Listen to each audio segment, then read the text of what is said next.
arrêter. Je crois aux forces de l'esprit. Bonsoir et bienvenue pendant le 20h pour votre agenda culturel très subjectif. Côté livre, l'onirisme de l'immense Kate Bush décrypté. La séance ciné retour sur le court-métrage Terre-Terre de David Lukin et Fabien Carabin, mais également Tu ne tueras point de Mel Gibson. Et la découverte du soir est musicale, joyeux anniversaire, le Jacquez, 10 ans déjà. Pour m'accompagner ce soir, mes esprits critiques, Marie-Ange Philippe, Audrey Tordel, Philippe Ferrer et le rédacteur en chef du Vendredi, Xavier Affre. Bonsoir à vous. Bonsoir. Comment ça va? Très bien. On va commencer par la littérature, comme tous les vendredis, mais cette fois-ci avec vous, Marie-Ange. Oui. Vous nous présentez l'ouvrage Kate Bush, Le temps du rêve de Frédéric Delage, aux éditions Le Mot et le Reste, une analyse du parcours musical de la plus singulière et talentueuse des chanteuses, compositrices anglaises. Oui. Vous savez pas que je vais faire le pitch, hein? Ben non, mais ça me va très bien, c'est une belle introduction. C'est donc, vous l'avez dit, le parcours d'une jeune fille qui a 19 ans et qui chante, danse et compose comme si elle en avait 120. Je pense qu'elle a vécu 12 vies. Et Ian Barson, son guitariste, dit « On dirait qu'elle devient plusieurs personnages tout à coup, il y a quelqu'un d'autre ». C'est le parcours d'une jeune fille clairvoyante qui ne se laisse pas embobiner par la machinerie de production et qui impose ses choix. Et sa première chanson, c'est elle qui l'impose et elle a eu plutôt du flair.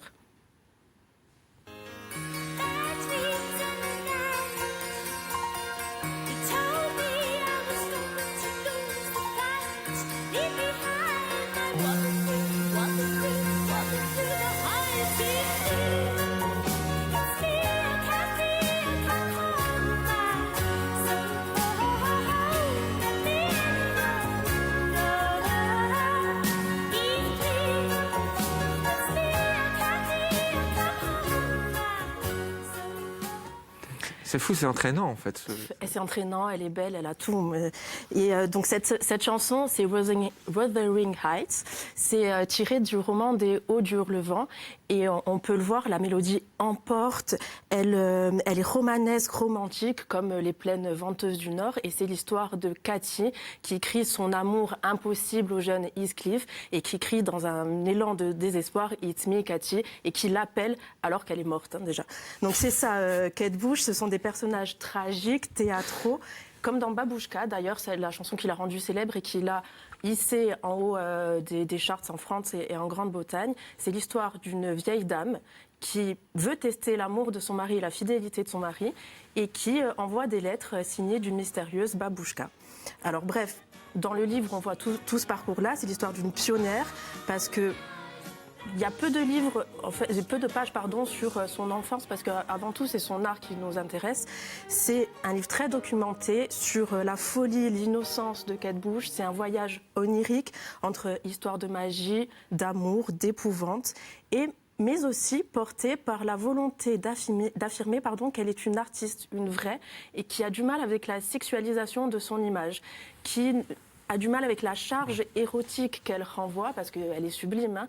Et elle dit d'ailleurs « J'ai consacré toute mon énergie, mes frustrations, mes peurs, ma volonté de réussir.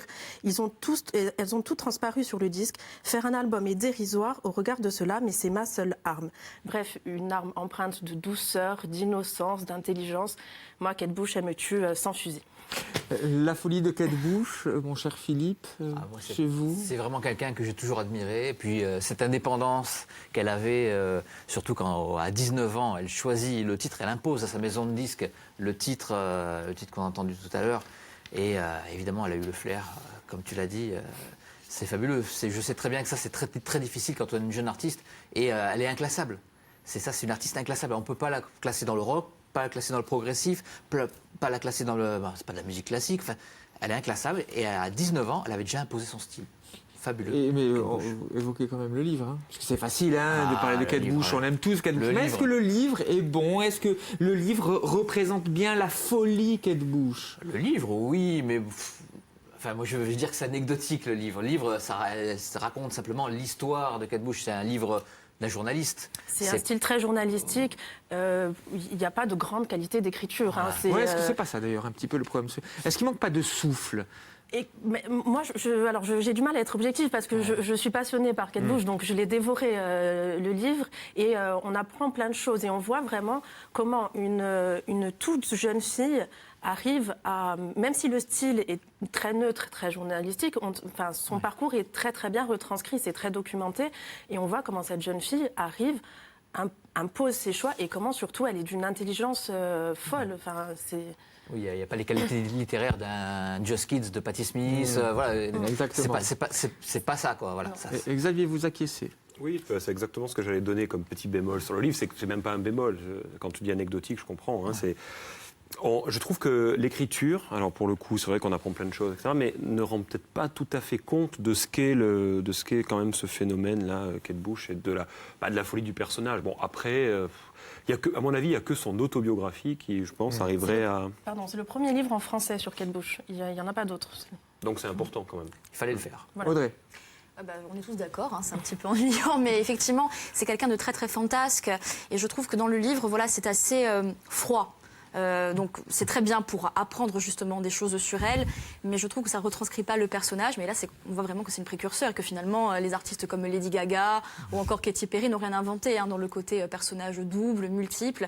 Et quand tu disais, ou je ne sais plus c'est toi Marie-Ange qui disait qu'effectivement, elle a été un peu précurseur dans beaucoup de choses, j'avais lu aussi que c'était la première fois, c'est dans le livre d'ailleurs, que la première fois qu'elle utilisait un certain instrument électro, pour je ne sais plus quel titre d'ailleurs, ou pour un album, il me semble. Alors je ne sais plus, mais peut-être Philippe va nous aider sur le terme technique, mais quand on entend les bruits de verre dans Babouchka, d'ailleurs, c'est une machine, je ne sais plus le nom, mais ça a été la première à utiliser ça. Non, peut-être les samples. Elle a peut-être utilisé la première, les sampleurs, je ne sais pas, je n'ai pas envie de m'avancer, mais effectivement, elle a peut-être samplé des bruits de verre, parce que ça correspond à l'époque des premiers sampleurs. Alors, je m'avance, mais c'est peut-être ça, quoi. L'époque terrible des premiers samples. Oui, mais Clairement.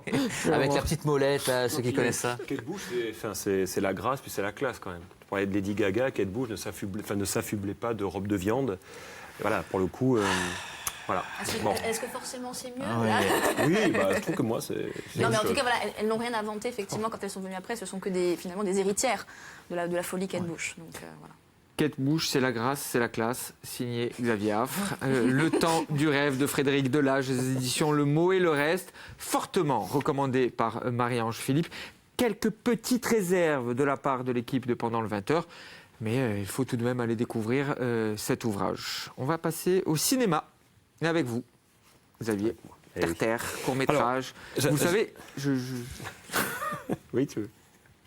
Non, j'avais envie de revenir sur un court-métrage qui n'est pas forcément dans l'actualité la plus brûlante. Mais, après tout, c'est de faire découvrir aussi. Puis, comme il va y avoir débat, je le savais, je m'en doutais. Donc, du coup, c'est ça qui motive ton choix. Voilà, mais c'est exactement ça. C'est le côté où on s'étripe un peu, c'est marrant quand même. Donc, là, sur Kate Bush, c'était bien sympa, c'était le hors-d'œuvre. Maintenant, voilà, on va passer aux choses. Alors, Terre. Donc, 18 minutes. Donc, vous l'avez dit, David Loukine et Fabien Carabin. Donc, c'est un film qui avait été fait en 2011, écrit par Ange Basterg et joué par lui d'ailleurs avec Thierry Neuvik et notamment Gréor Sattel et entre autres. Nous avons qu'on joue souvent Ange Basterg dans cette émission. Il revient il n'y a pas très longtemps dans un célèbre et néanmoins talentueux journal insulaire. Il faisait partie des personnalités du cinéma quand même, qui comptent donc aux côtés d'autres que vous connaissez bien aussi, mon cher Philippe. Et du coup, cette plongée là dans l'univers de Santo Paolo, qui se trouve dans une cité, c'est à Paris, donc c'est un polar. Là pour le coup, on est dans un court-métrage de polar. Il est question de trafic de drogue, il est question de choses qu'on connaît déjà. Je vois déjà Philippe qui est en train de dodeliner de la tête, mais voilà. Ce qui est intéressant dans ce court-métrage, c'est, on va dire, le fait, moi, ce qui me plaît, c'est qu'il avait été sélectionné au festival de Ridley Scott. Pas rien quand même, il avait été repéré. Il faisait partie des finalistes du Your Film Festival. Ils auraient pu avoir un prix avec la chance de rencontrer Ridley Scott et même, je crois, l'acteur principal, alors je me rappelle, le nom m'échappe maintenant, mais ça me reviendra, Michael Fassbender. Voilà. Donc c'était quand même une chose intéressante. Et puis c'était cet univers, je trouve que la réalisation est vraiment le point positif pour moi. On est vraiment on est plongé dedans, donc je trouve beaucoup de qualité. Après, Ange Basterg, quand on l'interroge, il aime bien les polars un peu à l'ancienne. Bon, il faut quand même reconnaître qu'on n'est pas du côté de José Giovanni ou on n'est pas du côté de Melville, on est plutôt du côté des films contemporains, peut-être des derniers films policiers français qui sont sortis et que je n'aime pas du tout. ou de certains films américains ou asiatiques. Là, du coup, ça m'intéresse plus. Donc voilà, c'est intéressant. Ça aurait dû devenir normalement un long métrage, ce qui n'est pas le cas pour l'instant. Même peut-être une série. Je trouvais que c'était assez intéressant. Philippe. Moi, je suis assez divisé par rapport à ce court-métrage. En fait, je ne me suis pas ennuyé spécialement. Mais j'ai trouvé qu'en 18 minutes, c'était ça, 18 minutes pour moi, j'avais l'impression que c'était 30 minutes. Mais bon, j'ai trouvé qu'il a voulu en mettre plein la vue sur une très courte période. Donc, et je trouve que ça nuit un petit peu, de vouloir en mettre comme ça plein la vue, ça nuit un petit peu à la crédibilité de ce court-métrage. Il y a des plans, c'est très plan aussi, les plans, la John Woo, les ralentis, enfin tout ça. Et je trouve que c'est une espèce un catalogue de plans pour en mettre plein la vue. Et ça m'a un petit peu freiné. Et en même temps, bon, je ne vais pas spoiler, mais bon, le film s'arrête et on a envie, paradoxalement, de voir la suite. Donc voilà. C'est plutôt positif c'est pour un paradoxe court-métrage. par rapport à mon avis, mais bon. Et j'ai bien noté, ce John que Woo. tu as dit tout à l'heure. Non, sur les ralentis, parce que sur le prochain film, j'anticipe déjà, Ouais. j'aurai justement des critiques à apporter et de mettre devant tes contradictions. Ah, Mais d'accord. nous allons tout de même rester sur terre de David Loukine et Fabien Carabin.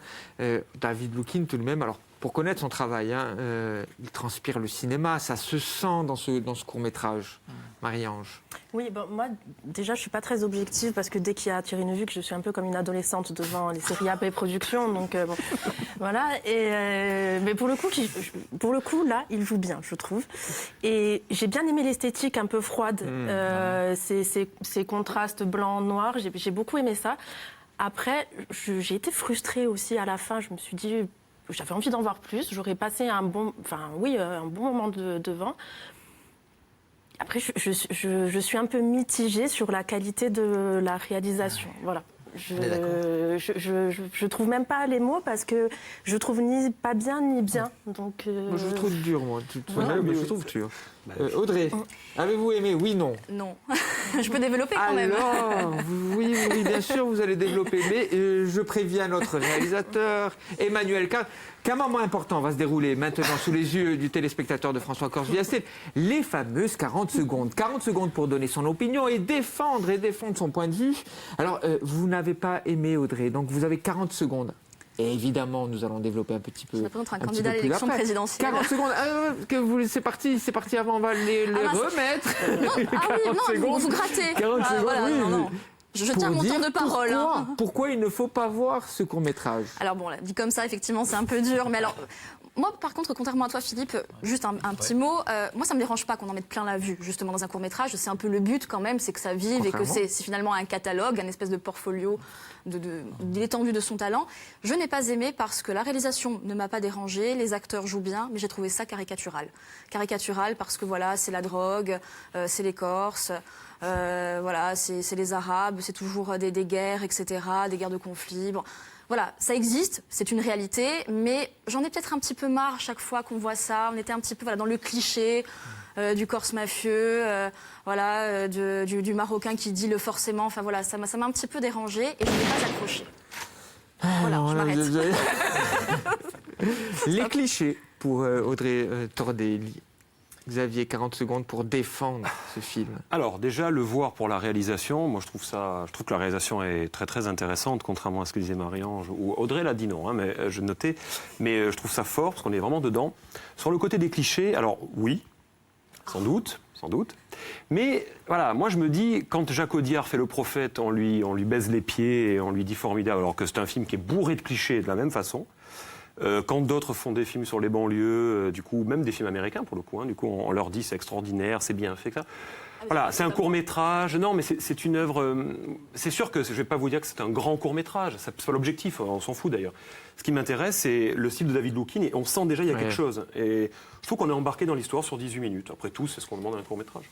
Je suis d'accord. David Loukine, c'est un bon conteur. Vraiment, la mise en scène, elle est réussie. Moi, contrairement à ce que vous pouvez penser. Enfin, je trouve ça intéressant. C'est un court-métrage. On le dit toutes les semaines pratiquement. C'est très difficile en Corse de faire des courts-métrages. Pas qu'en Corse, mais ici l'économie elle est faible, c'est pas évident. Il parvient à donner un souffle cinématographique à son film. Après, peut-être que sur les clichés... Non, mais après, c'est vrai que sur le sujet de c'est un peu banlieue, plus après, délicat. c'est trop, c'est clair. Bon, après, il a fait autre chose, après, il est passé vraiment à autre chose. Donc voilà, mais je reconnais aussi quand même, il faut savoir le reconnaître que... Bon. Mais si je peux me permettre, ça m'a fait penser du coup... Vous pouvez. Ange Bastergue a fait un très bon court-métrage, Premier jour, avec justement Thierry Neuvy qui a été primé au Festival de Cognac. Et ça, si on peut le voir, du coup, il est vraiment très très bien. Terre, on a beaucoup parlé de David Loukine, mais il y a également évidemment Fabien Carabin avec Ange Bastergue, Gréor Sartil, Thierry Neuvik. Et d'autres. Thierry Neuvik. Jean-Michel Paoli. Deuxième film, Tu ne tueras point de Mel Gibson, sorti en DVD, Blu-ray et VOD. Desmond Tidos est patriote et très croyant. Dans la Bible, il est écrit « Tu ne tueras point », un principe auquel il tient particulièrement. Et quand la Seconde Guerre mondiale éclate, il est enrôlé comme tous les jeunes de son âge. Voilà le début du récit de Mel Gibson, « Tu ne tueras point », Xavier. Alors c'était une sortie quand même incontournable, le film a fait beaucoup parler, c'était le retour à la réalisation de Mel Gibson après des œuvres, moi, que j'avais trouvées nauséabondes et néfastes, c'est-à-dire La Passion du Christ, qui était une horreur absolue, Apocalypto, où il se permettait, il a le droit, mais où il essayait de faire un film en langue aztèque, enfin je ne sais pas quoi, bref, donc c'était extraordinaire. Oui. Ça t'avait plu? Je comprends. Non, La langue c'est bon. aztèque. Et surtout, je m'étais dit, que va faire Mel Gibson sur la Seconde Guerre mondiale? Ça peut être intéressant, pourquoi pas? Bon. Alors, c'est même plus que partagé. Quand je l'ai vu, je me suis dit, sujet magnifique, parce que quand même, il y a un vrai sujet, c'est une histoire vraie d'ailleurs, entre parenthèses. Le film nous le rappelle bien à la fin, hein. Ça c'est très à la mode dans les films. Donc c'est une vraie histoire. Andrew Garfield, j'avais été un peu au départ gêné peut-être par le jeu, mais apparemment c'est très fidèle à ce qu'a été le vrai personnage. Et moi, ce qui me gêne, évidemment, chez Mel Gibson, comme toujours, c'est ce côté lourd. Alors, c'est très lourd sur la religion. Il y a des scènes, même à la fin d'ailleurs, qui sont vraiment, que je trouve ça, c'est-à-dire que le Messie, Dieu, bon, c'est très évangélique aussi, hein, c'est très Mel Gibson. Comme souvent chez Mel Gibson. Comme souvent. Après, sur les scènes de guerre, elles sont bien faites, mais enfin... Je veux dire, tout à l'heure on parlait des ralentis, etc. Il y a un petit peu côté effet John Woo, c'est-à-dire que là, quand une explosion, la guerre c'est mal. Hein. Évidemment, la guerre ça fait beaucoup de dégâts, donc je suis pas en train de vous dire qu'il faut faire. On ne tombe pas comme dans certains films alors que la balle n'est pas encore partie. Mais là, ce qui me gêne vraiment, c'est qu'il en rajoute des tonnes. La mise en scène, moi ça me confirme que ça n'a jamais été un grand réalisateur et j'ai bien ma confirmation ici que ce n'est pas un grand réalisateur. Peut-être bon, mais pas grand réalisateur, qui a déjà eu beaucoup de films comme ça fait et il y avait beaucoup plus.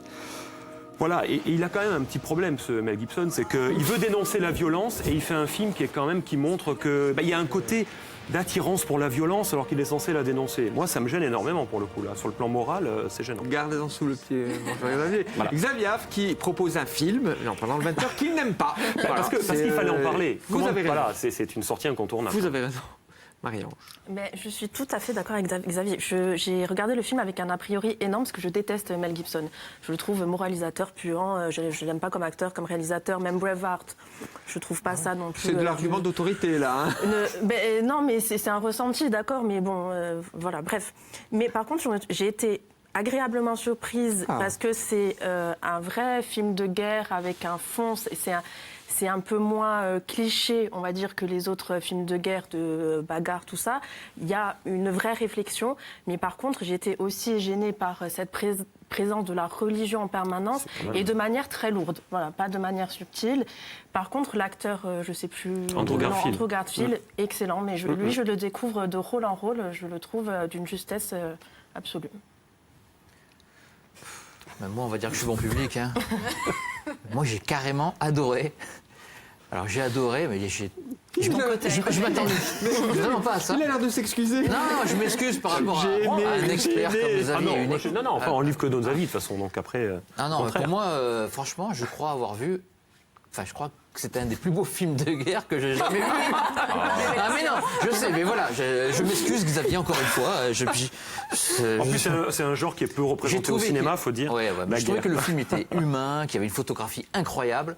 Les effets spéciaux, ils bluffent carrément.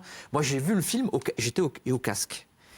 J'ai vu le film avec les yeux, mais je l'ai écouté avec le casque. Et ben, la bande son, j'aurais bien aimé le voir au cinéma, ce film-là, mais la bande son, ça c'est sûr. la bande son, elle est énorme. Ça part dans tous les sens, les coups de fusil. Alors il y a un truc qui m'a gêné quand même. Voilà. Il y a un truc qui m'a gêné. C'est la fin. Non. Le générique. C'est que j'ai adoré les scènes de guerre avec une boucherie pas possible. Oh non, ça, j'ai et détesté. j'ai adoré ça. Et là, je ne comprends pas comment, rien qu'avec un peu d'esthétisme, il a réussi à m'embobiner et me faire aimer ça.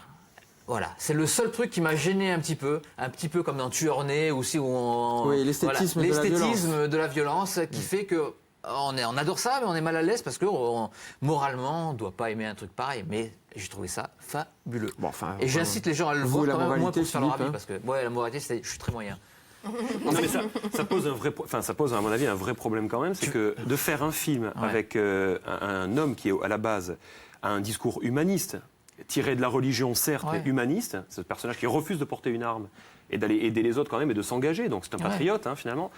Alors, j'imagine que c'est ça qui a aussi séduit Mel Gibson, parce que c'est quand même quelqu'un qui est relativement patriote. J'imagine même que là, le nouvel hôte de la Maison Blanche ne lui déplaît pas. Mais quand même, il y a quelque chose qui me gêne, c'est que moi j'y ai vu un film très militariste. Je ne vois pas de dénonciation de la guerre. Je trouve c'était le problème de Braveheart. On avait discuté, je me suis fait incendier évidemment en son temps.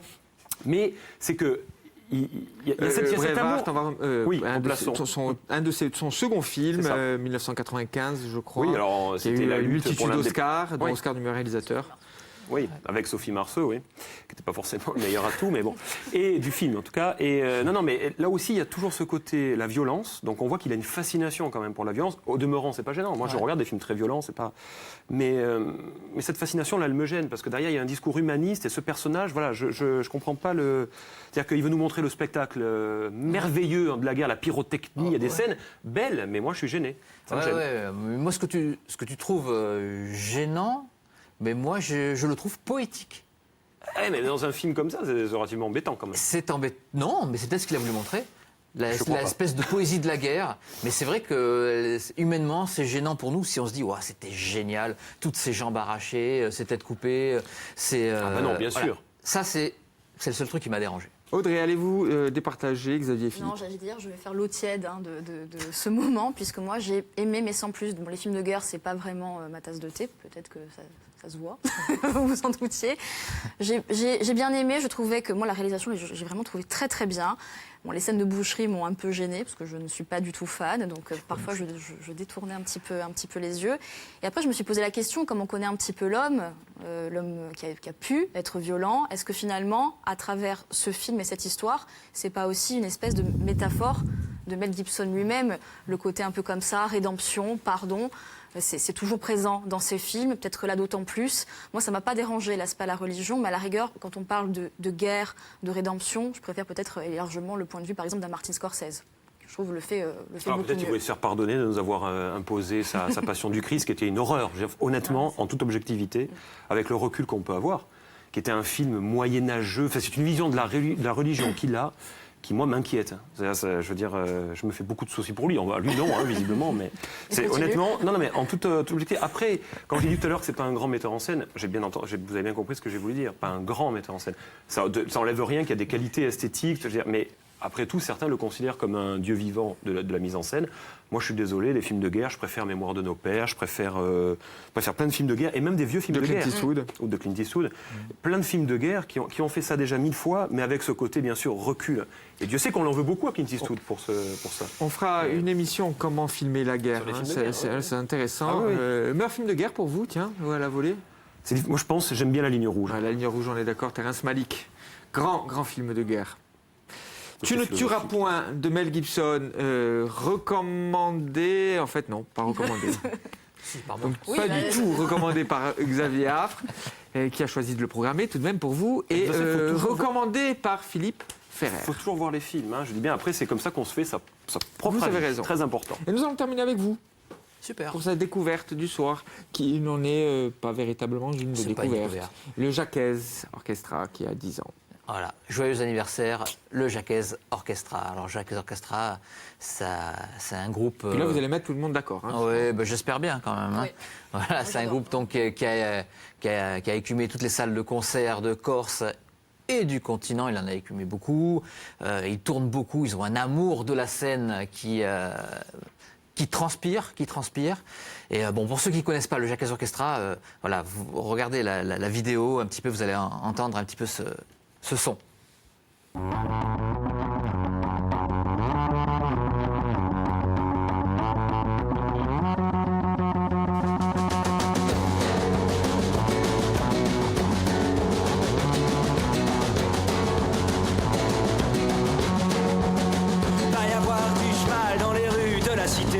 À la dérive de la salive sur mes pavés, mais je claque mon style, mon élégance de Sherpa.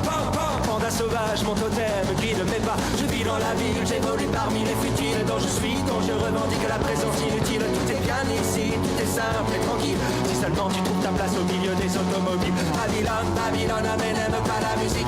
Elle préfère les klaxons, le bruit des horloges mécaniques, le son des soudes, du pognon, la mélodie de la panique. Mais si tu t'en sers pour danser quelque part, tu l'excites, bébé. Tu l'excites, bébé. Tu l'excites, bébé.